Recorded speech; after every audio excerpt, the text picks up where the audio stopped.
A pandemia gerou menos endividados que o governo Lula. Isso é verdade. Não só isso é verdade, como também é verdade que todos os campos profissionais, todo o campo da comunicação e todos os aspectos da vida, como ela é no Brasil, estão sendo destruídos. E a Copa do Mundo está chegando, hein? Vamos falar de futebol, claro, meu assunto predileto. E comentaremos também sobre a mais nova especialista em bolas, Virgínia Fonseca, que comentará a Copa do Mundo. As posições de Vini Júnior. As posições em campo. Especialista em bolas aí, o Sr. Sillinger. A nova repórter da Copa do Mundo da Globo. E sobre como a coisa tá tão baixa, o nível tá tão subterrâneo, subquitônico que... Que? Subquitônico. Que a Anitta se tornou um ente moralizante dos influenciadores. O governo é quem deveria ter esse senso. Esses e outros assuntos somente aqui no Quinto Elemento, porque os outros canais têm bom senso e não falam sobre essas coisas. Você é o Pelé? Não, eu sou o Jô Soares, sua piranha. E a gente ainda reclamou do Nicolas e da direita, tá difícil. Tá difícil. Então eu vou pro pau, velho. A gente às vezes tá tornado. Para de ser chato. A nossa indisciplina.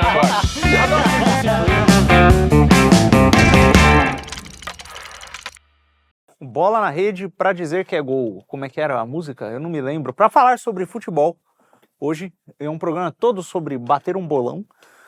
Trouxemos aqui um convidado especial, Luigi Marnoto. De volta. O apresentador. De volta agora permanente. Exato. Muito bem. Na ponta Até esquerda. a próxima cirurgia. O nosso especialista em pelotas. Na nossa ponta esquerda.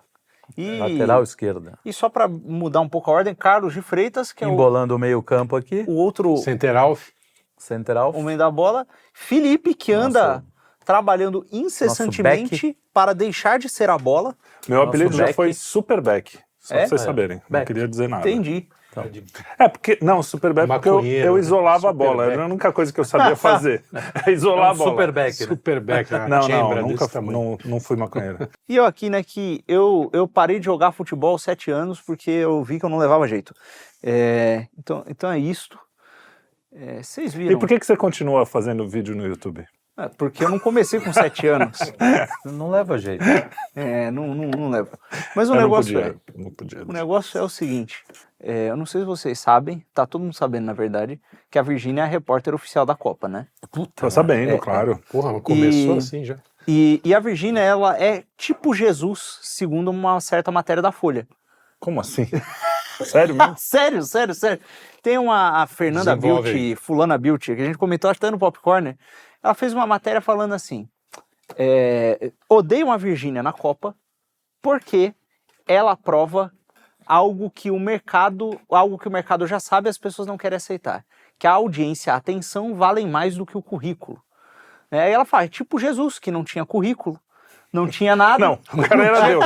Nem um currículo. Ela Ele compara precisa de currículo. né? Ele pô, Tipo, eu sou Deus. Tá bom, mas e aí? Qual é o seu currículo, amigo? mas formado aonde? É o país que nem o Olavo falava, é o país do diploma mesmo. Qual é o teu currículo? mas no caso eu já tá transformei provando- água em vinho, velho. Não, mas manda... aqui ele tá provando o contrário, querendo dizer o contrário, né? Que é um país que não precisa de currículo, basta ter uma atenção, né? sim, Basta sim. rebolar, porque também Então, aqui e o o Brasil lance- Ela tem uma certa razão. O Brasil é nesse ponto, uma terra de É contrastes. que a comparação foi...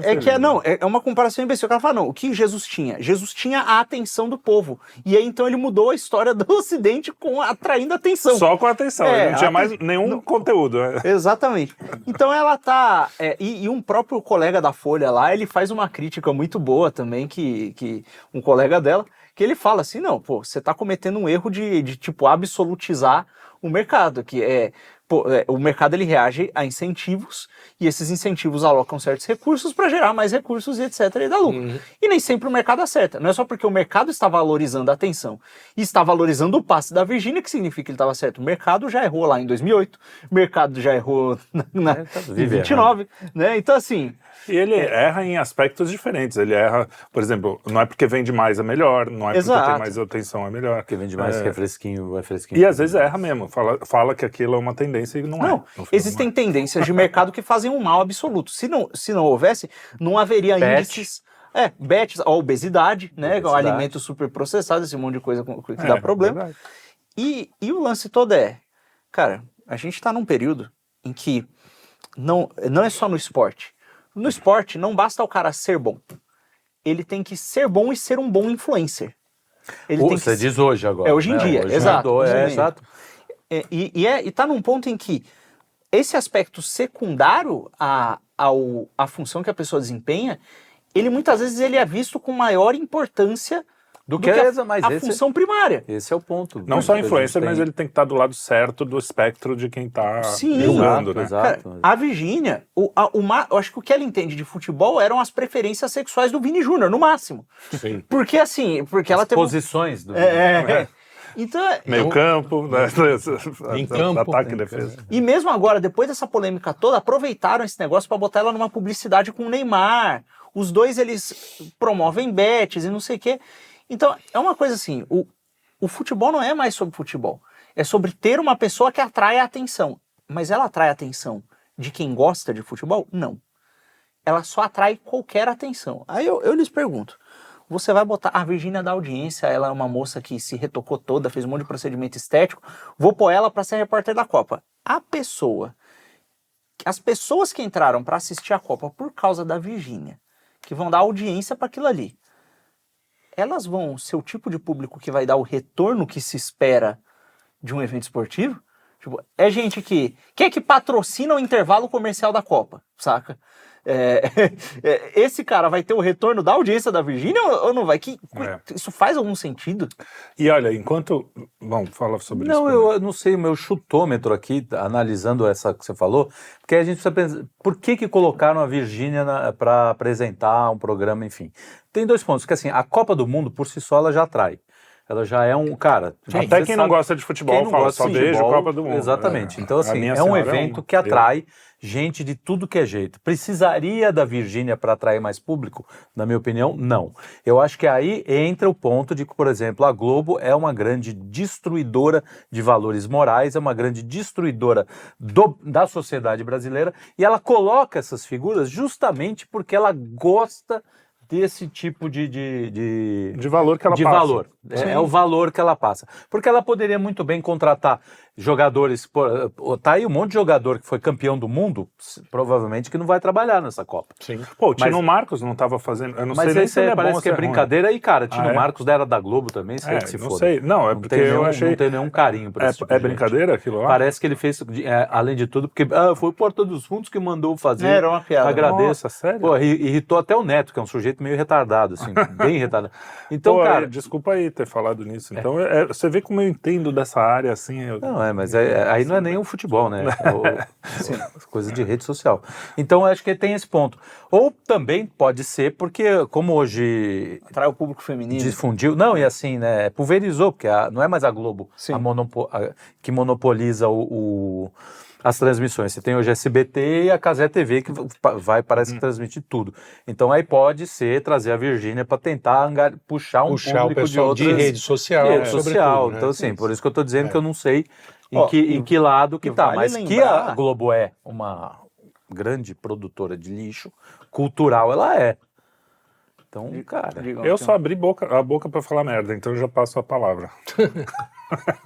Não tem muito o que dizer, mas é isso que você falou. Tá cheio de gente que... Primeiro que as mulheres já são atraídas na Copa do Mundo, porque sim, né? Sim, porque todo mundo tá lá, você vai meio por osmose. Sim, né? vai. É um evento. E a família tá vendo. É um evento extra futebol. Sim. É uma forma de juntar a família, quer dizer, as mulheres... Esquecer outras discussões. E hoje em dia tem muita mulher que gosta de futebol mesmo, né? Tem. Eu vejo hoje, né, em geral, até entre os amigos... Até entre os amigos...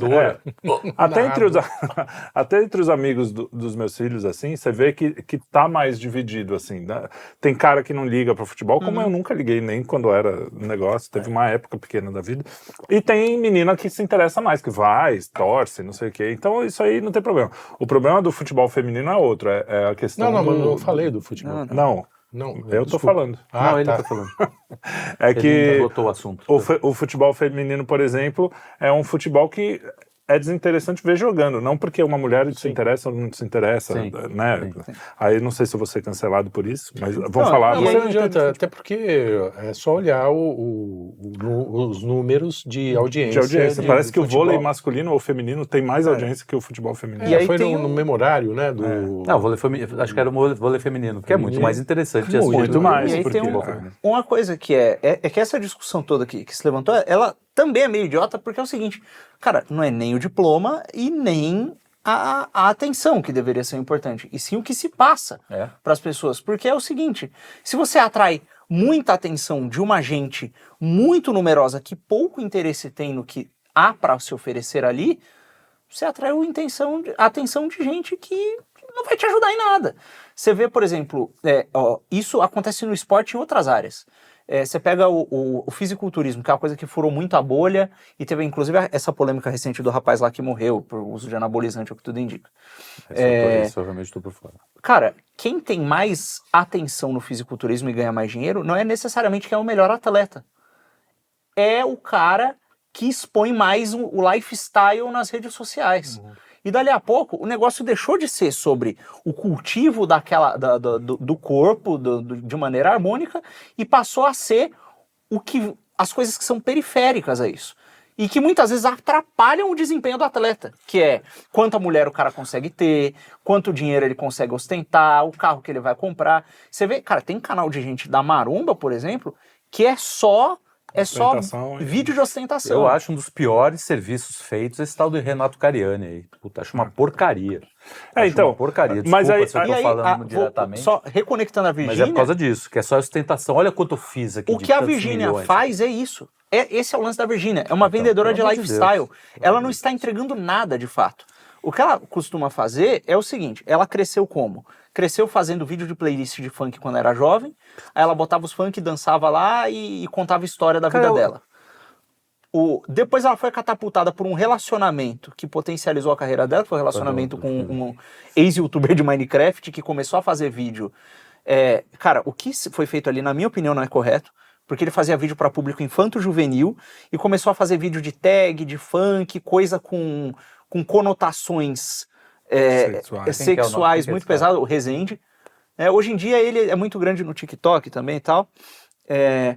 E é gente que, assim, esse pessoal chegou ao ponto de promover bet, por exemplo, não é só porque a economia tá ruim e tá difícil e o patrocínio, não sei o quê, que a Virgínia ainda tem a loja dela de cosmético, a marca dela de cosmético lá. Sim, que é grande, é gigante. E que tá sob investigação também. Mas, também, sim, mas aí é outro... Mas o ponto é, eles estão promovendo bet porque é o seguinte, não há mais o que promover. Eles não têm algo que eles possam oferecer para as pessoas de fato, e as pessoas que estão hipnotizadas por aquele conteúdo, elas não têm interesse em muitas outras coisas.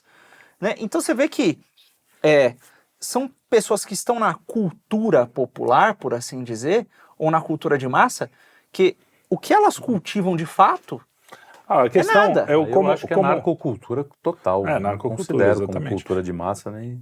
O fato de ter um evento como a Copa e de, o futebol era a nossa grande...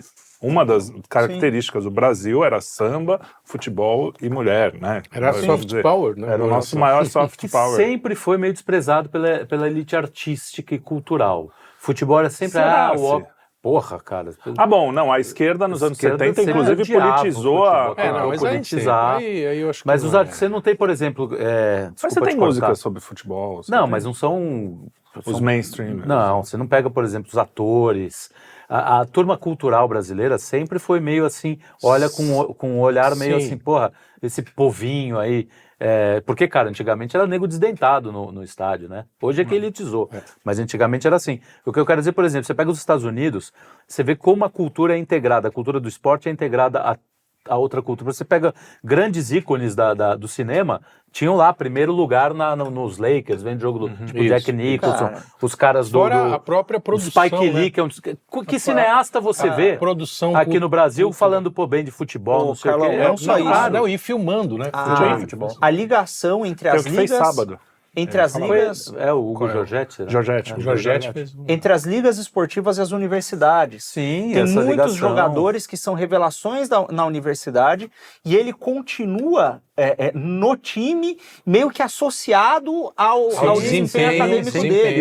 Isso não é esquecido, Exato. né? Isso não é então você tem um desenvolvimento completo. Cara, isso retoma muito, eu sei que é meio direita monóculo isso, aquele ideal do próprio guerreiro, por exemplo, de Atenas, da polis, que o sujeito, ele era educado na cultura mais alta que se tinha ali. Sim, então, o cara, ele era um soldado, né? E eu tô falando da questão do soldado porque é um ofício de força física, né? Que é associado com a prática esportiva depois, em tempos de paz, né? Então, é uma coisa assim, mais saudável. E aí, quando você vai olhar, por exemplo, não vamos chamar os jogadores de basquete americano de grandes mas o lance E sempre teve essa briga entre intelectualidade esportiva. O cara mais intelectual é o cara mais magrela, mais nerd. Exato, não, o esporte é mais... Essas são dimensões... Mas é integrado. São dimensões do desenvolvimento humano que não são independentes uma da outra. É que na modernidade a gente separou e fez essa bagunça e tribalizou o negócio. Mas elas não são independentes, né? São partes do desenvolvimento humano. E aí quando você vai olhar, até no Brasil, cara, qual é a cultura promovida pelos jogadores de futebol? É a narcocultura, como você falou. Quando o nego fala... o Neymar só aparecia só virava destaque na mídia, não quando ele fazia alguma coisa impressionante, se bem que no começo da carreira no Santos, a habilidade dele era valorizada. Mas o mundo era outro ainda. Exato. Eu acho que o mundo foi piorando. Não tinha tanta essa coisa do influencer. Começou a passar daqui um tempo, só falavam da cobertura que o Neymar comprou, da festa do Neymar, do cruzeiro do Neymar que tinha bebida do funk que ele dançou. E não só o Neymar, né? Ronaldinho foi a mesma coisa. Sim. Quer dizer, teve essa coisa do... Mas a minha questão é que existe, quando você tem uma coisa tão popular assim, aí voltando para a música, que é o que eu entendo e que eu vejo isso muito, você tem a oportunidade, um evento popular desse, como, por exemplo, tinha o Rock in Rio, você tem a chance de pegar pessoas que entendem e amam aquela coisa para comentar, porque aí o cara que não é muito interessado, de repente você fala, porra, até que tem uma coisa. Quando eu li as crônicas do Nelson Rodrigues, eu nunca gostei de futebol, nunca gostei de esporte em geral, não é uma coisa que eu tenho nenhum apreço, mas, cara, quando eu leio as crônicas do Paulo Mendes Campos, o Paulo Mendes Campos tem algumas coisas de futebol. Tem bastante coisa de futebol. Tem. O que eu li, eu não li muito. Mas o Nelson Rodrigues tem... Cara, quando eu li aquilo eu falava, cara... Tem um negócio no futebol que eu nunca percebi. Tem um negócio no esporte que eu nunca percebi. E que aquilo me atraiu um pouco. Mas aí, como isso é a exceção da exceção hoje em dia, você liga a TV pra ver os caras falando de esporte, é um Neto, craque Neto. Eu não quero saber o que o craque Neto pensa, nem sobre o que ele entende. Imagina Casagrande, então, aquele cara que é inclusive meio bizarro de olhar. Assim, a crônica esportiva tinha uma ligação com o futebol que é um sentimento meio inconsciente, coletivo. Desculpa, Jung aí. Que era trazer para as letras, para a pena, o que exatamente o povo sentia. Ele queria uma poética, né? Era uma poética do esporte. Daquilo. Você lê o Nelson Rodrigues, Armando Nogueira. Orlando Duarte, esses caras que eram da crônica antiga, né? Exato. O próprio Paulo Mendes Campos. Paulo Mendes Campos, tem crônica que você chora vendo ali. Sim. E aí você percebe que ali ele está absolutamente ligado à realidade do torcedor. Do sentimento ele está traduzindo isso. Torcedor comum. E aí, só para finalizar... Porque os jogadores... Desculpa, termina. Vai. Não, vai. Porque a questão da menina aí, da Virgínia, né? Você perde uma oportunidade, inclusive, de ampliar o público. Sim. Que é o que acontece na música, só para fechar o ciclo aí. Quando o Rock in Rio, e você tinha cara, no começo, bem nas primeiras edições, tinha um cara que manjava mais ou menos. Na MTV tinha, às vezes, uns caras que era o Gastão, que era um puta cara figura. Né? Nem gosto do mesmo estilo de música que ele, mas, quando você ouvia o cara falando, era um cara interessante, não sei o quê. Na MTV botou uma você se identificava com aquilo, e aí de repente você vê hoje a Anitta falando sobre música, porque ela não é só a música dela que é ruim, ela não entende nada sobre o assunto, ela entende como ser uma influencer, uma popstar, não sei o que, mas que é diferente de um Michael Jackson, que era pop, era super conhecido, mas, pô, o cara manjava. E depois ele não ficava comentando porra nenhuma. A Anitta, já que você trouxe esse caso, que eu queria fechar o ponto com uma coisa que eu acho que todos vão concordar, a Anitta virou uma figura moralizante do espaço de influenciadores agora, por incrível que pareça. Ela veio a público, que ela é da turma do Felipe Neto ali, é uma galera que me parece, tá bom, que tem relação com o ICL, assim, direto ou indiretamente. Ela veio a público falar sobre como, olha, esse negócio de Virgínia aí é difícil, que ela promove tigrinho. Eu não sei se ela foi exatamente da Virgínia, mas no contexto podia se atribuir a ela. Vou pegar um gancho aí depois. Fala que a Virgínia, que influenciadores promovem bet, que não sei o que isso é ruim. Aí, porra, o Felipe Neto também ficou bravo querendo boicotar a Globo porque colocaram a Virgínia para apresentar. E aí é uma coisa que você começa a perceber que teve essa depauperação cultural, né? Então o futebol foi perdendo o seu significado, tudo começou a ser reduzido às quantidades e cara, não há mais apelo ali, tanto é que as novas gerações tem uma dificuldade pro cara ligar pro futebol se o pai dele não foi lá e transmitiu para ele, se não teve alguma coisa muito significativa. De família. E você tem uma depauperação material também, que é o seguinte, a economia tá toda cagada, o famoso churrasquinho do jogo não vai acontecer mais, porque as carnes no geral estão mais caras, a cenoura subiu o preço, o bolo de cenoura que era sobremesa não vai entrar mais também. Você tem o problema do endividamento, da segurança, que o cara, a saída proverbial pro boteco para ver a seleção fica mais perigosa, porque o jogo vai acontecer à noite. É que isso eu acho que a gente tem que aprofundar isso daí. Então, só antes de perder eu queria fechar o lance do problema do esporte da crônica. Calma aí, mas vai conectar. E aí você olha para o caldo cultural que tem em volta disso, que é essa questão da ostentação, que cai na narcocultura, acaba se ligando materialmente também e economicamente ao circuito dessa economia, desse submundo econômico das bets, do narcotráfico e etc. Porque você vê, cara, estão investigando a empresa da Virgínia por movimentações financeiras suspeitas, né? Que 4 bancos tinham sinalizado para o COAF. As bets legalizadas, que o governo regulamentou, ele regulamentou em tese também para dificultar a lavagem de dinheiro. Descobriu-se que uma das maiores empresas desse setor, muito provavelmente, segundo o relatório da Polícia Federal, estava lavando dinheiro para o crime organizado. E era uma empresa legalizada que tinha convênio, que tinha parceria com as maiores bets. Empresa que já teve movimentação financeira ligada à Deolane, ao MC Rian, e que acaba ligando com a Virgínia também, por exemplo, indiretamente, porque ela estava nesse circuito econômico. Aí você vê, o futebol depende disso, os influenciadores gigantes dependem disso, a Globo começa a depender disso. Parece que, junto com a destruição cultural, vai acontecendo uma espécie de empobrecimento geral que joga as pessoas no colo de uma dependência material das piores coisas que existem na sociedade. Então E aí o incentivo econômico trabalha a favor da degradação, entendeu? E você ia falar? Não, eu ia falar quando ele falou dessa guinada moralizante, digamos, da Virgínia. Da Anitta. Não sei se vocês viram, tem um movimento agora de artistas os suspeitos de sempre. Caetano Veloso, Chico Buarque... a turminha do apartamento assim, da Paula Lavigne. Eles estão fazendo uma espécie de campanha, uma campanha que é debloque nas bets. Debloque nas bets. Como eles estão concordando com a gente, certo? Sempre atrasados, sim, como sempre. Não, estão atrasados e sempre gera uma desconfiança, porque, assim, posso estar dando um nozinho aqui, mas a impressão que dá é que esses caras estão falando que o problema da economia do Brasil e a pobreza brasileira são as bets. E não o contrário, quer dizer, o que levou os brasileiros às bets foi justamente a crise, né? Aí se junta com os 100 anos de sigilo que eles botaram nos contratos com as bets. Exatamente. E aí é um negócio para se desconfiar, né? No mínimo. Você falou uma coisa... é uma narrativa sendo criada, fala assim, esquece, o problema da economia são as bets, não é o contrário, entendeu? A gente está falando de... Você falou uma coisa que me levantou uma lebre aqui. a legalização das bets, você não consegue lavar dinheiro se você não legalizar as bets, você concorda?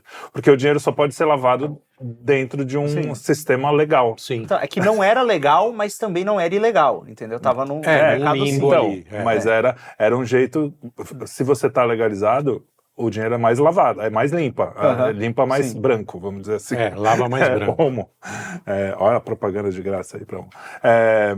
E também tem a questão que não se fala, e eu não quero ser leviano aqui, mas é difícil você acreditar que se você tem nos maiores times do Brasil torcidas organizadas que têm ligação, né, pelo menos parte delas tem ligação com o crime organizado. Que os clubes não tenham também alguma, ou pelo menos a gente não possa desconfiar que não tenha também uma ligação nessa narcocracia que a gente vive, né? Então, porque são coisas que movimentam muito dinheiro, são coisas que a gente tá falando do Santos, que, pô, o litoral paulista o PCC domina. A gente tá falando do Rio de Janeiro, os times cariocas. Não sei. Não sei se existe uma investigação sobre isso, deveria ter. Se eu fosse a polícia, eu ia falar, vamos ver. Então, todo esse é o que a gente estava falando, todo esse ecossistema cultural, financeiro, tá tudo ligado uma coisa com a outra. E o crime tá tomando conta do Brasil em todos os sentidos. Por isso que eu acho que uma das coisas que a gente tem que bater muito é assim, não tem saída. Se o Lula ganhar, vai ser muito ruim para o Brasil em todos os aspectos, não só econômico. Tudo bem, econômico, o Brasil já passou por muito perrengue econômico, teve até poupança confiscada, a gente já teve. E tudo bem, foi uma merda, um monte de gente morreu, teve suicídio, teve um monte de problema. Mas o crime, se ele toma conta, que já está quase, né? Se ele toma conta num nível que você não consegue mais tirar, a gente não consegue. Não vai ter Copa do Mundo, não vai ter churrasquinho, não vai ter família, não vai ter nada. O Haiti que a gente falou. O Haiti, aí o Haiti vai ser aqui. E porque o Haiti, eu estava falando para o Carlão, nenhum jogador mora no Haiti. Jogador da seleção haitiana. Eles não têm nem ligação com o Haiti, né? Eles são filhos, né? Os caras foram pescando em outros times, né? Pescando, assim, quem tiver ascendência haitiana leva. O técnico nunca pisou no Haiti, o técnico haitiano. Os treinos nunca são dentro do Haiti, até porque o que tinha de estádio lá está tudo deteriorado com a criminalidade tomando conta. 90% do território é tomado por gangues. Quer dizer, o Brasil vai por esse caminho. Nós já temos 40%, não é isso? Não, 30%. 26%. É o que a gente tem. 26% é o número. 26% é o número, sei lá, seja um quarto da população. Não necessariamente do território, né? Sim. É da população. O território pode ser até mais, porque você pega o Acre, por exemplo. Então, pega a Amazônia, os Amazônia. Quanto de território? Na Amazônia legal lá, tem mais município com presença, não é controle, né? É presença do crime organizado e influência do que não tem, só na Amazônia. Então foi o que você falou, quer dizer, acabam com o futebol, como acabaram no Haiti. Se bem que Haiti nunca teve uma grande... Não é uma tradição futebolística. 74, Aliás, como que eles se classificaram? Foi assim? Pegaram todo mundo? Não, porque agora são 48 clubes, né, cara? Você tem o outro ponto também, que é a FIFA também está ajudando a destruir a competição, porque, cara, você deixa de ser um negócio exclusivo. De você ter uma história de chegar na Copa do Mundo. Hoje chega. De tradição. Exato, menos a Itália, né? A Itália conseguiu não chegar. Assim. Isso aí foi um ponto fora da... Mas assim, na América Latina, que não tem tradição, não adianta a gente colocar... O futebol, ele é exclusivamente sul-americano e europeu. É isso. A América do Norte, a América Central nunca se interessaram, ou talvez nunca tiveram estrutura para... E, cara, os outros, a Ásia e a África também não. A África ainda teve... Sim.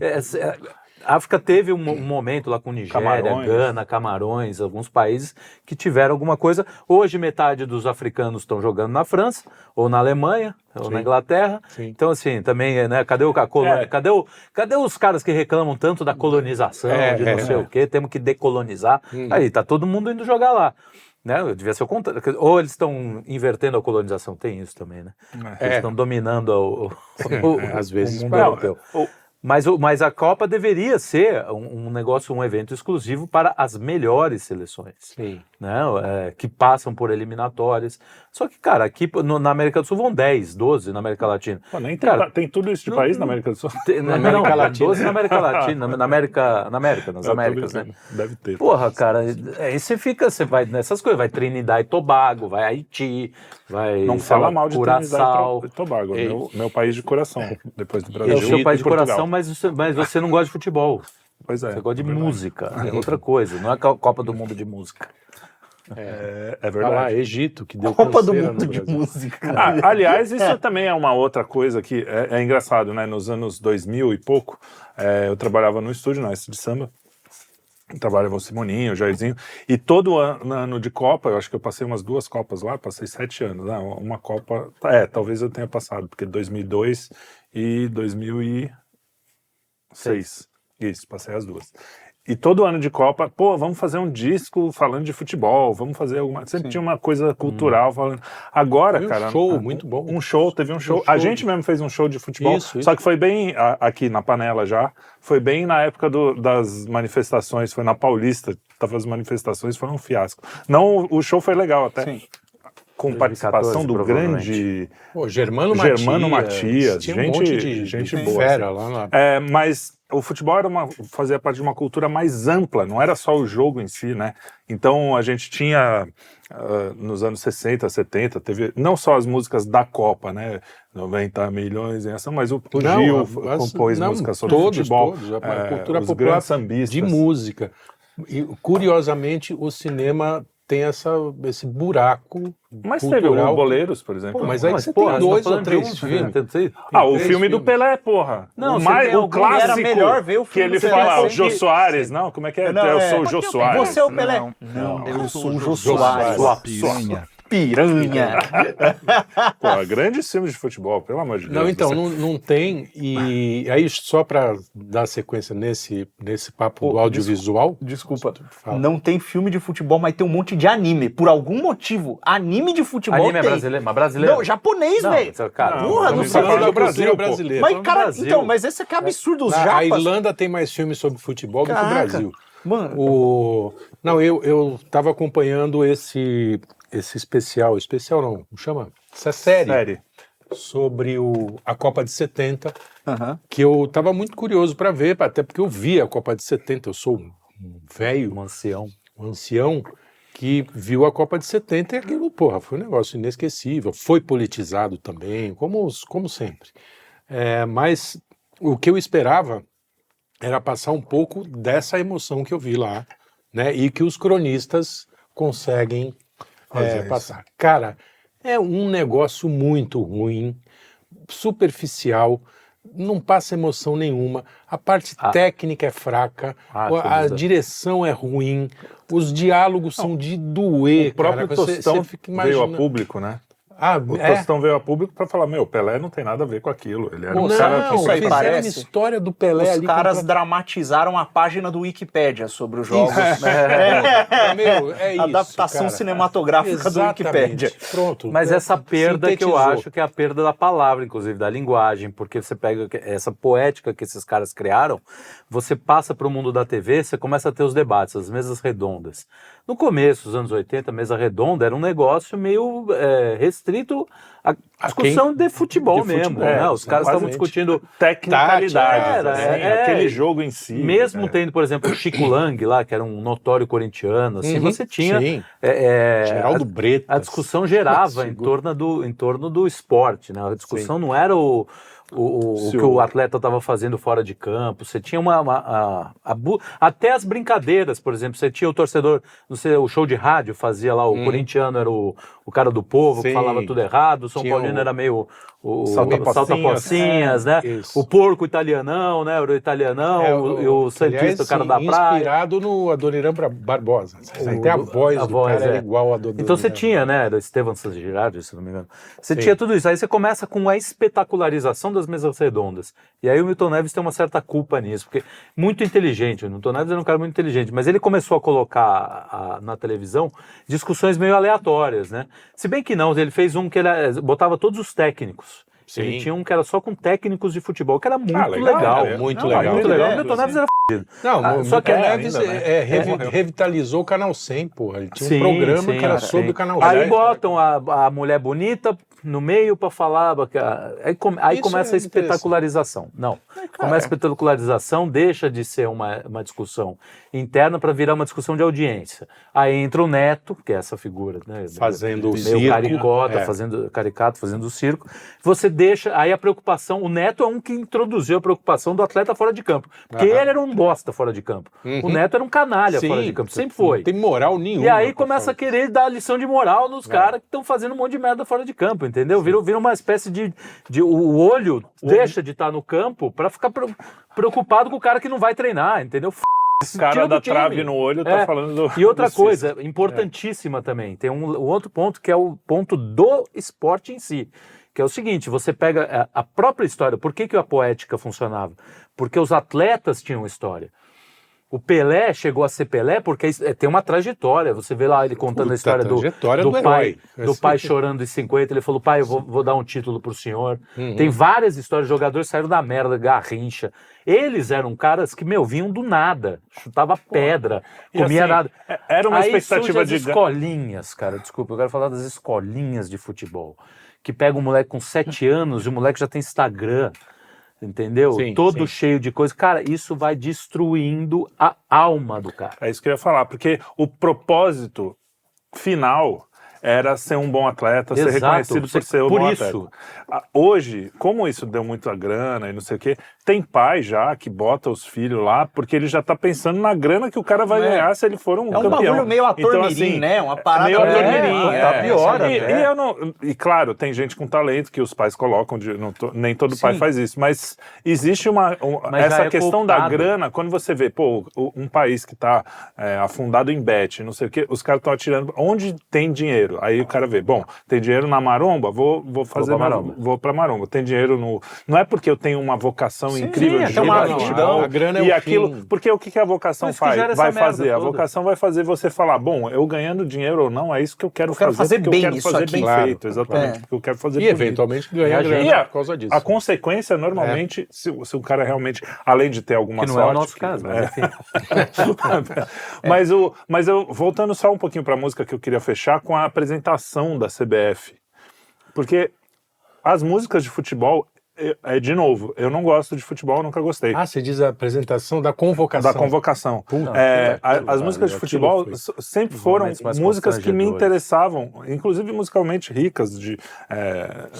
Novos Baianos. Novos Baianos, tinha Novos Baianos Futebol Clube, que é um disco dedicado não só ao futebol, mas tem esse tema aí de fundo. Então, assim, cara... Era uma coisa que tava na cultura e agora parece que é forçada. Toda a cena é o cara na favela chutando uma meia. Que não tem mais. Que seria... Já não tem mais. Existe bola em toda a favela, pessoal. Não, é um monte de escolinha. O moleque já tá sendo levado pra escolinha. Já é o filho de papai, quase, que começa na escolinha, né? É raro o molequinho hoje em dia, por mais pobre que seja. E aí, essa Até coisa... Porque o tráfico é mais sedutor. Hoje tem o narcotráfico envolvido em um monte de coisa. Então, você começa... Tem um influencer do tráfico. Você começa a perder a alma da coisa, que nem você falou. E isso não acontece só no futebol, está acontecendo em todas em todas as esferas da nossa vida. Né? As manifestações. A esfera familiar, a esfera de trabalho, a esfera das nossas vocações nacionais. Tem como descolar isso do governo Lula. Do governo de esquerda, do Lula. Nós destruímos, cara, nos anos 2000, começo dos anos 2000, era, a coisa mais gostosa do mundo você sentar num boteco. Hoje é a coisa mais perigosa do mundo. Você pode ser preso, inclusive, se falar alguma coisa misógina. Você pode ser assaltado, você tem vários pontos. Né? Todo lado te pressionando. Tem ameaças. Exatamente. Você boceja desse jeito. Eu sei, a conversa não tá. Não tá assim, boa, não. Mas o cara chega atrasado. Olha, eu vou te falar que eu vou ter que conversar com o seu padre. Eu tô dormindo muito mal. A mulher tá com febre, é sério, ela tá com influenza. A gente saiu meia-noite do hospital ontem. Eita. Enfim. Pois é. Climão de bosta, né? Não, então acabou. Aí o cara... enfim, tem esse esvaziamento, o PT, perigo de todo lado. Porque tu tá no boteco, o nego vai te assaltar. Tu tá no boteco seguro, o cara vai te denunciar por assédio. Exatamente. Ou a mulher ou o cara. Acho que viado não aí vai chegar a conta... Não, teve uma já teve o viado a reclamar que o cara teve uma ereção. Eita, vai ter um... Eu tive uma ereção. Vai chegar a conta 10 vezes mais do que... Aliás, ano que vem vai piorar, porque tem o imposto do pecado lá, né? Que os caras vão colocar... A cervejinha que o Lula prometeu vai ferrar o próximo governo, mesmo que não tenha Lula. A não ser que, eu espero que alguns impostos sejam revogados. Tem que revogar, Deus, hein, Flávio? Ou revoga ou a gente tira... Revoga você. Revoga você também. Sai no tapa. Você também, velho. E vou falar uma... Cara, é pior, porque mesmo dentro da própria direita você tem esse esvaziamento, porque é o seguinte, muito da direita, porque influencer. Você é o influencer que não gosta do PT, ponto. Ele não tem conteúdo propositivo, ele não tem estratégia. E não tem humildade pra dizer, cara, eu não tenho, eu vou buscar quem... Eu só sou um influencer. E o cara vive isso mesmo, ele é mais influencer do que político. E as pessoas votam no influencer porque é quem eles estão vendo, né? Quem tá chegando até eles. Sim. E o cara não ajuda a propor um nome, né? Não, eu quero ser eu. Ele quer ser o protagonista. Não quer jogar no time, ele quer, porque senão ele perde a influência do influencer. E aí, ele quer ser o dono do time. Então é tipo... Diga. Não, tem um vídeo que eu vi recentemente, preciso até achar, que o cara faz uma distinção entre dois tipos, em geral, no mundo. No mundo existem dois tipos, que é o cara inteligente e o cara burro. O cara inteligente é aquele cara que nas relações com as outras pessoas, ambos saem ganhando. Então, eu sou um cara inteligente, eu sei fazer um negócio, você precisa de um serviço, por exemplo, eu faço serviço para você, e sou remunerado para isso, faço um bom serviço, você ganhou com um bom serviço, eu ganhei com uma boa remuneração. Existe o burro, que é aquele cara que só consegue se dar bem prejudicando alguém. Isso é muito comum, né? A gente vê isso. E tem o brasileiro, que é o cara que chega num nível que ele consegue prejudicar ele mesmo. Sai todo mundo perdendo. Inclusive ele. É como diz a Dilma. Cara, é a direita. Ninguém vai ganhar, ninguém vai perder. Vai todo mundo perder. Vai todo mundo perder. Cara, e aí volta esse negócio da 6x1, que eu tô ficando um pouco consternado com a situação. Porque assim, o liberal, a frente pró-empreendedora, o cara que passou o processo todo de tramitação batendo no projeto, vai todo mundo lá e vota a favor do fim da 6x1, que é, ou melhor, a favor da imposição da 5x2, né? Que é o que estão tentando fazer. Aí tem um projeto alternativo, que os senadores apoiaram, que é o projeto do Marinho, né? Vários senadores apoiaram. Aí agora que passou o fim da 6x1, que ela vai pro Senado, o Alcolumbre tá travando lá, graças a Deus, ou continua a ser o Alcolumbre travando. Isso. Obrigado, Alcolumbre. Pronto, já vão falar. Agora. Pronto. Que intervento. Alcolumbre, roda presa, continue assim. O negócio vai pro Senado e tal. Aí tem senador, o Cleitinho, esse dia falou, pessoal, não, vamos com calma. Deixa eu retirar o meu apoio à PEC do Marinho. Cara. Eu retirar o apoio à PEC do Marinho, porque antes não tinha o negócio da 6x1, não tinha passado, eu apoiei essa aqui só para ter o debate, agora eu não quero mais. Porque ele quer que o negócio exploda mesmo. Eu não sei se essa é a opinião do Cleitinho, mas do Nicolas do Bilinski de uma galera dos parlamentares da direita Então assim, cara, é gente que, bicho, o cara, pra ele pensar nesse movimento de que eu vou passar isso aqui para destruir mesmo o país, para que eu tenha voto, ele novamente, ele tá pensando mais... Tá cagando pra população. Ele não tá pensando como político, ele tá pensando como influencer mesmo. Porque ele tá pensando na métrica, nos números que vão ser consequência disso. Ele tá pensando como um tipo de político que sempre existiu, né? Só que fisiológico, né? O cara que é o populista do mal. Porque eu acho que existe um populismo que é você... E no fim das contas, qual é a diferença entre um político desse que quer ver a coisa degringolar, muita gente se de um político comunista, socialista, que manda todo mundo pra vala? Eu vou falar um negócio. É uma merda. O negócio de reclamar do Jair e criticar os Bolsonaro como um todo, falam que eles são incompetentes, etc. Nem concordo 100% com essa visão e também eu não sou, todo mundo sabe que eu não sou lambedor de saco dos Bolsonaro. Eu gosto, apoio, beleza, é nóis. Beleza. E acho que eu tô apoiando primeiro que eu preciso tirar o Lula. Aí depois a gente vai ver se vai merecer o apoio. Minha opinião é que o Jair Bolsonaro é uma liderança legítima porque ele representou anseios da população que ninguém tinha coragem de representar. Ele fez isso e ele tem essa legitimidade. Ponto. Beleza. Acabou. Tá. Agora, mesmo que você ache que o cara seja o mais incompetente do mundo, bicho, mesmo que ele seja, ele não é trambiqueiro que nem esses malucos, velho. Cara, eu não consigo ver nenhum dos membros da família ali fazendo uma presepada vão dessa, dizer pra você que não, como não? Olha lá o áudio do Flávio com o Vorcaro, que as pessoas têm um cérebro assim que não entra, não tem muita matiz, né? Preto no branco. Falou com o Vorcaro, Falou com o Vorcaro, pronto. Né? Agora, o Lula ter recebido o cara numa agenda secreta, parece que isso não é um problema. De ter indicado, não compra, não vende o banco agora, não sei o quê. O Haddad confessando que ele tinha sido alertado a não se encontrar com o Vorcaro por causa das confusões lá. E, ao mesmo tempo, e o Lula nem tinha se encontrado ainda. Então, cadê? O pessoal está comparando uma coisa com a outra. Teve um comentário que eu achei muito... o burro que vai prejudicar, é o cara que vai prejudicar os dois. Teve um comentário no último programa que eu achei muito interessante, porque eu pensei mesmo. O cara tava falando, a direita não fala com o povo e não sei o quê, vocês estão aí contra 6x1, vocês não querem... E eu acho que tem uma certa razão, porque o que esses caras deviam estar fazendo é informando, já que são tão influencers, é informando que, porque na visão do cara, pelo que eu entendi, talvez eu esteja errado, ele pode me corrigir, ele falou, a 6x1 vai ser uma vantagem para o trabalhador. 6x1 não, 5x2 vai ser uma vantagem para o trabalhador. E, cara, o que a gente tem que explicar é que não vai ser. Pelo você contrário. está sendo vendido como uma vantagem, mas o resultado prático disso vai ser te ferrar muito. E não é pouco. Você vai ficar sem emprego, você vai ficar sem os 5. Vai ser pior. Só que... Vai ficar com 5 contra 1. Quando a gente vai falando contra, o cara tá dizendo assim, vocês estão contra o povo. Aí o pessoal fala que a direita é contra o povo e a gente tem que concordar. Cara, quem vai se ferrar é o empresário, que é o cara que mora lá na quebrada, não é o empresário, o dono do McDonald's, o dono das grandes... O cara não vai se ferrar, o cara vai gastar um pouquinho mais ali, perder um pouco do lucro. O menor dos problemas... Quando você pega a pesquisa da Quest lá, que 70 e tantos % das pessoas são a favor do fim da escala 6x1. Quando você coloca a possibilidade nas perguntas de ganhar menos porque você está trabalhando menos, 30% só fica a favor.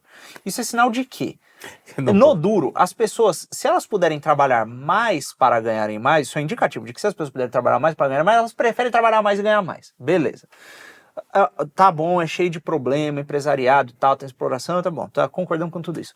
O lance é o seguinte, esse problema da jornada de trabalho, cara, eu conheço, tem um barbeiro.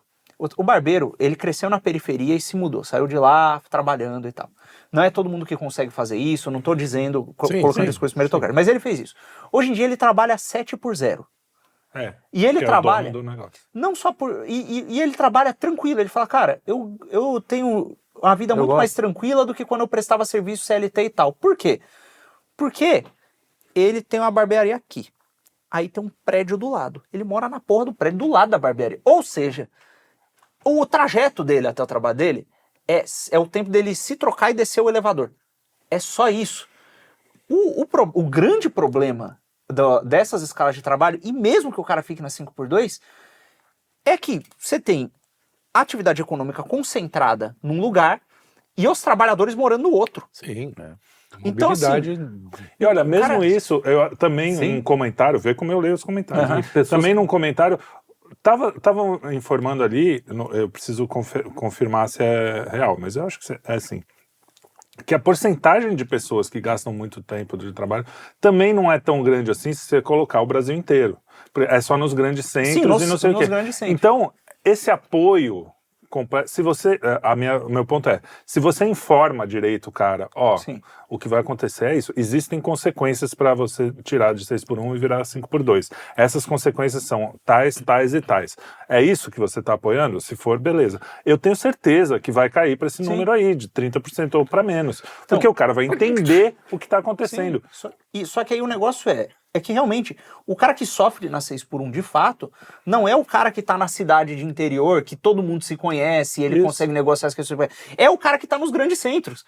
Então, bem dizer, esse é um problema dos grandes centros, me parece. Então, assim, e tem toda a questão do baixo nível de escolarização, de escolarização não, né, mas de alfabetização, porque às vezes o cara é escolarizado e analfabeto também, aí o cara não consegue trabalhar direito, não tem como ele ganhar direito e ter condições de vidas boas.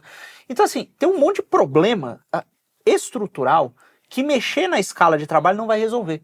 Sim, bom, seria a última coisa, né? As pessoas que têm essas mesmas empresas têm dificuldade de contratação para um trabalho simples, às vezes de garçom, de você contratar um garçom que seja... monte de comerciante aqui que se queixa minimamente... Em teoria, estamos em pleno emprego, porque tem mais vaga aberta do que gente trabalhando. Então, assim, o negócio tá ruim. O cara não tem saneamento básico em casa, o cara sofre com segurança, o ônibus é uma bosta, não tem metrô perto da casa dele.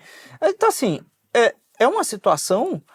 Cara, quem pega metrô em horário de pico, sabe como é que é o negócio ali, velho? Aquilo não é uma situação boa, saca? Não é uma... Selvageria no mínimo. Então, assim, velho, tem um monte de problema para resolver que melhora a qualidade da vida do sujeito, melhora a economia, mas não é discussão que ninguém quer ter, porque o cara quer solução fácil. O cara quer chegar e falar assim, amigão, voto. Você vai ganhar igual e vai trabalhar menos, beleza? Por quê? Porque eu assinei um negócio e voto em mim. O cara quer o voto, ele não quer...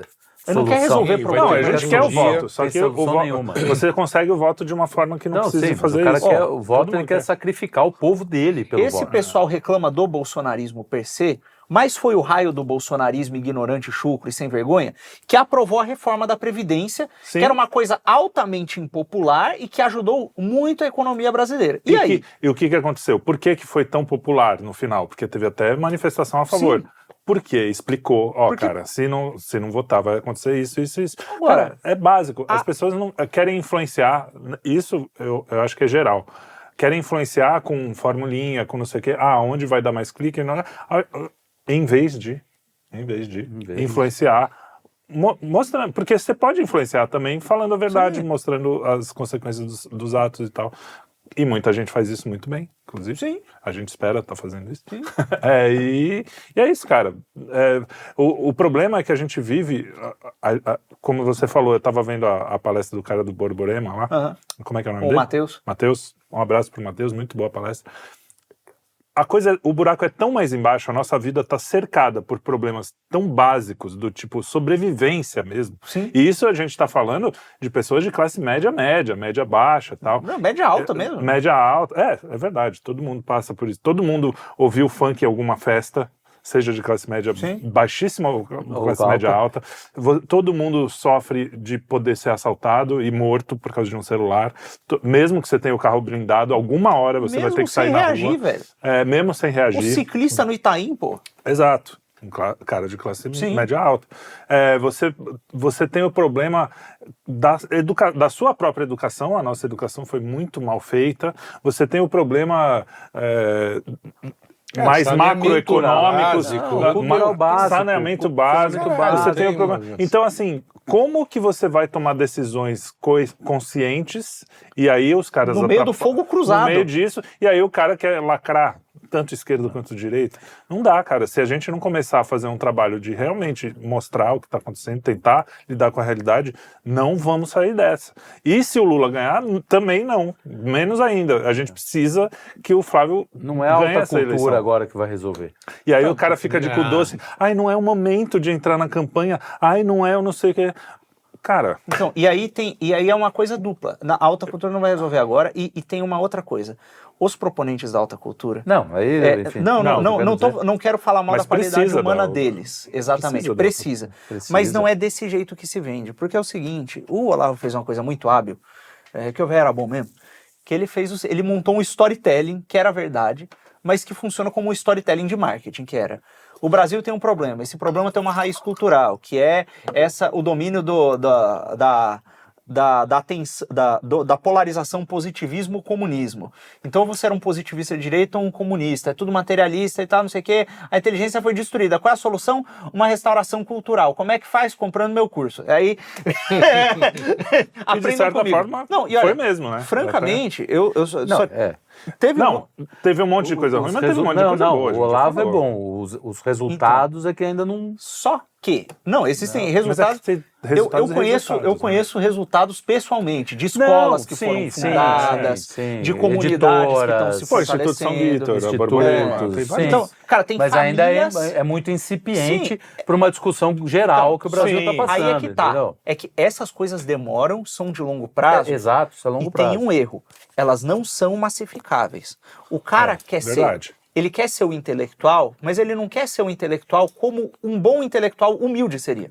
Como seria um sujeito numa ordem mendicante monástica, como o próprio Santo Tomás. Que os dominicanos eram mendicantes. Ele não quer ser aquele cara que fala, porra, eu tenho uma vocação intelectual, eu quero entender estes problemas. Beleza.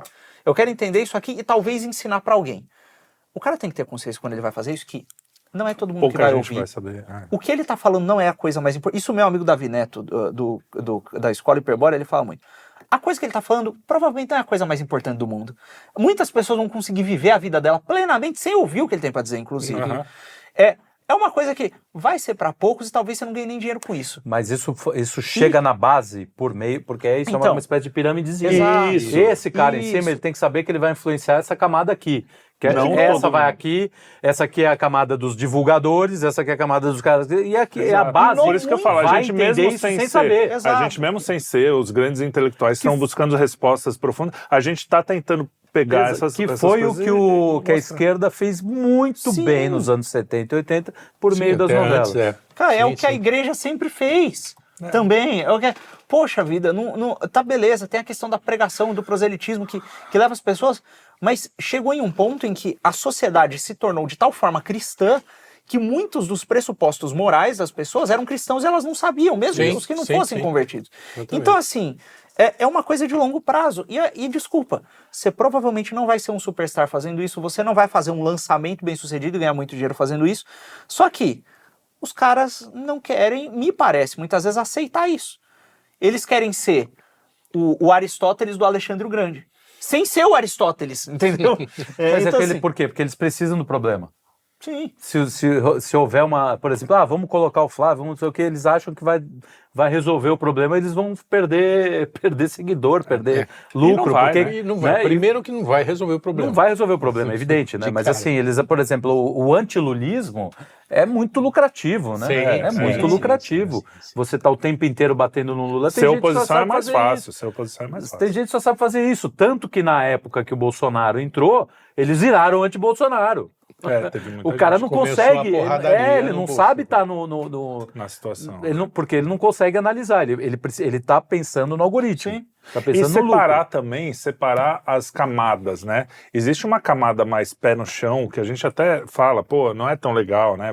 Seria muito mais legal. A gente tá discutindo essas coisas mais elevadas aqui, por exemplo, nesse programa, como a gente já fez alguns programas no começo. Mas existem algumas necessidades, o Homem-Formiga, coisas elevadas. Vikings, Homem-Formiga.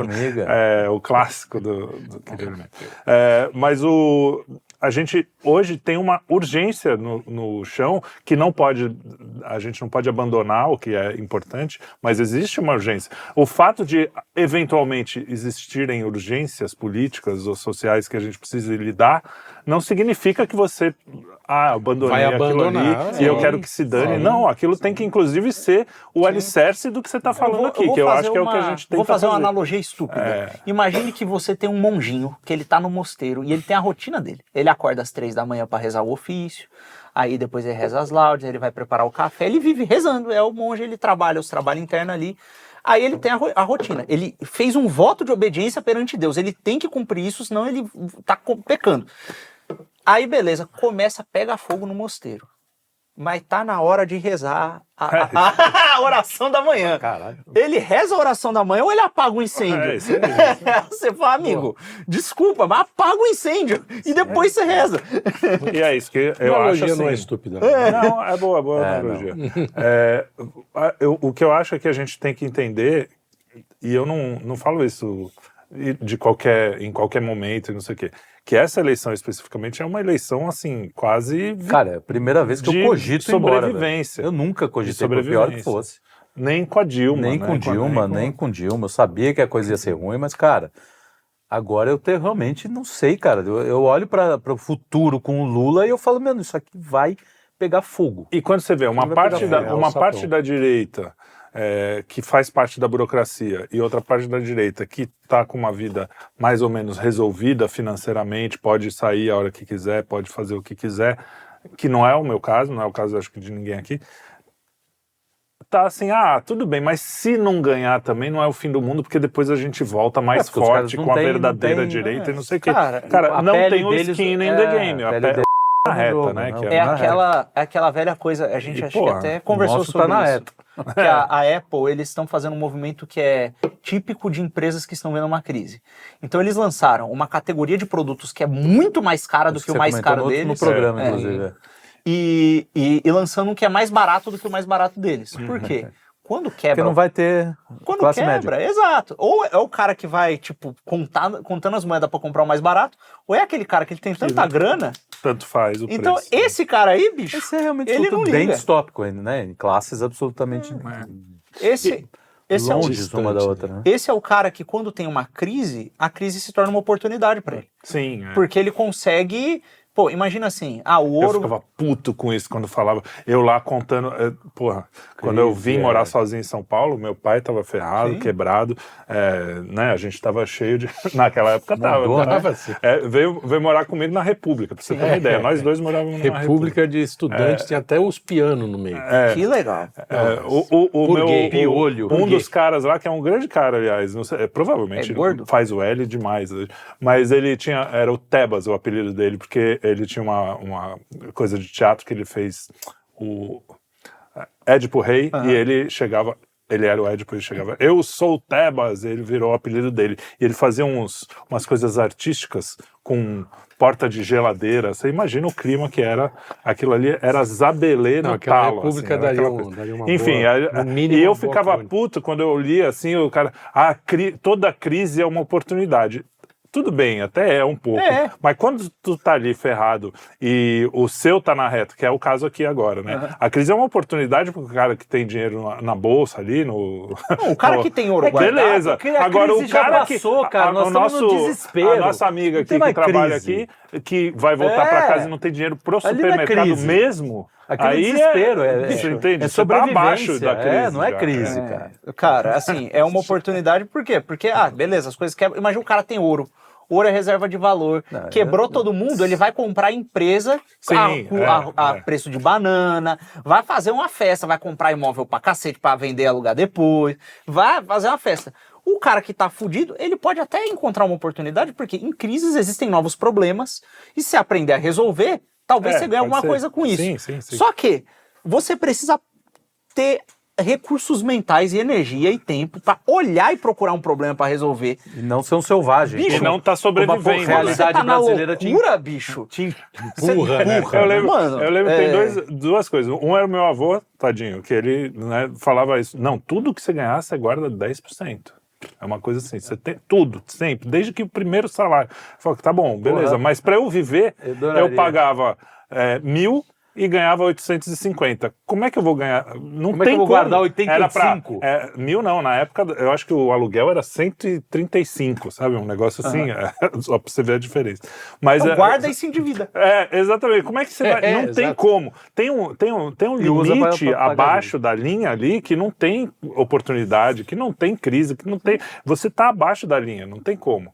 Né? E outra coisa era um ex-chefe, um cara que tinha muita grana, era fazendeiro lá do Paraná, depois um cara legal também, mas ele falava assim, não entra em cheque especial. Não entra em cartão, dívida, financiamento de apartamento. Apartamento você tem que comprar à vista. Falei, amigo, por que você não me falou antes, né? Porra, se eu soubesse, eu já tinha comprado 3. Você vai ganhar 3 vezes, você vai gastar 3 vezes, tudo bem. Eu acho ruim. Claro, se eu pudesse, mas tem gente que é a única coisa, o cara faz a conta, se eu pagar um aluguel vai ser isso, se eu pagar um financiamento vai ser isso, eu vou pagar 4 apartamentos, mas é o que eu posso. Daqui a pouco nós vamos entrar no financiamento da conta do mercado, meu amigo. Bicho, ou iFood já tem parcelamento no iFood. Você vai... no supermercado tem produtos... Não, já vi, aonde foi que eu vi? Várias vezes. Foi numa rede grande, bicho, no que o cara estava aceitando em vezes. No Pão de Açúcar várias vezes perguntaram, você quer parcelar? Não, obrigado. Cara, é isso. Então, nós estamos parcelando compra do mercado. Parcelar azeite. Assim, é o que outro dia... Parcelar compra. Eu não sei se eu comentei no programa, mas outro dia eu fui no mercado lá e, porra, comprei 2 latas de atum por R$25 cada uma. Um atum bacana. Eu falei, pô, vou me dar um luxo, né? Uma vez no mês. Eu falei, cara, luxo na época do meu pai era comprar o 3º carro. Exatamente. O meu é comprar o luxo é comprar um queijo melhor. Um hamburguinho gourmetzinho. Esse ano eu não vou cozinhar, vou comer no eu parei de comprar caviar, por exemplo, porque não o beluga... Beluga tá um absurdo. Gente, olha... Não vou mais pra Noruega. Só um sinal curioso, que é o seguinte, lá fora nos Estados Unidos, tá dando uma puta polêmica, nos Estados Unidos e no Canadá, porque inventaram lá um negócio chamado Buy Now, Pay Later. Que é você compra agora e paga depois. Cara, os gringos estão descobrindo o financiamento. O crédito. Eles estão falando, cara, isso é um absurdo, porque as pessoas estão começando, não tem mais dinheiro para comprar as coisas, eles estão comprando coisas que eles não têm dinheiro para pagar, e o cara tá parcelando e tal, não sei o quê. Bicho, isso é considerado um absurdo para pessoas que vivem numa situação econômica digna. Normal. Aqui é a forma... Sem isso você não faz nada. Nós estamos acostumados, e é bom falar isso, nós estamos acostumados com condições... nós tratamos com normais condições absurdas. Então assim, galera, não tá bom. Absurdas. Não está bem há um tempo. E esse governo que está aí há 20 e poucos anos, o cacete A4... Tá piorando. Ele é boa parte. Ele fez a gente se acostumar. É a causa dessa merda. Agora aprovaram 32% de etanol na sua gasolina. O governo tá batizando a tua gasolina oficialmente. E a gente tem que aceitar, porque brasileiro tem que normalizar qualquer exatamente. Anomalia. Não, isso eu falo desde os anos 90. A gente normaliza as coisas mais absurdas. Não normalizem 60 mil assassinatos por ano. Não normalizem gasolina batizada. Não normalizem o celular do ladrão. O celular. Cara, não dá, bicho. E você correu o mesmo erro. 20 anos no poder, os caras, bicho. Não. Mas o Bolsonaro... o Bolsonaro teve uma pandemia e ainda assim entregou um governo com conta mais ou menos... No verde, com as contas no azul, né? Azul. Verde? No azul. Em inglês é black. Maconha, verde. Não, mas não sei se o governo inteiro, porque teve a pandemia, teve ajuda lá, mas eu sei que pelo menos as estatais com certeza... Deram lucro. Olha os Correios agora. Era lucro de bilhão. A pandemia criou menos endividados do que o governo Lula. É só isso que eu tenho a dizer. Cara, isso tem que ser o mote. Agora, faz o L aí, vota aí. Tem que começar o programa assim. A pandemia gerou menos... Inclusive a esquerda tinha que estar olhando isso e falando, cara, parar com esse fantasma. O bolsonarismo golpista. Cara, tem que tirar esses caras daí, tem uma parte da esquerda que tá... espero que sim, porque, cara, é o mínimo, tirando né, o time do lulismo. Tchau. E se você quer saber sobre a 6x1, tem vídeo aqui. Pois é. Tchau, então. Tchau. Valeu. Esgotamos. Nossa,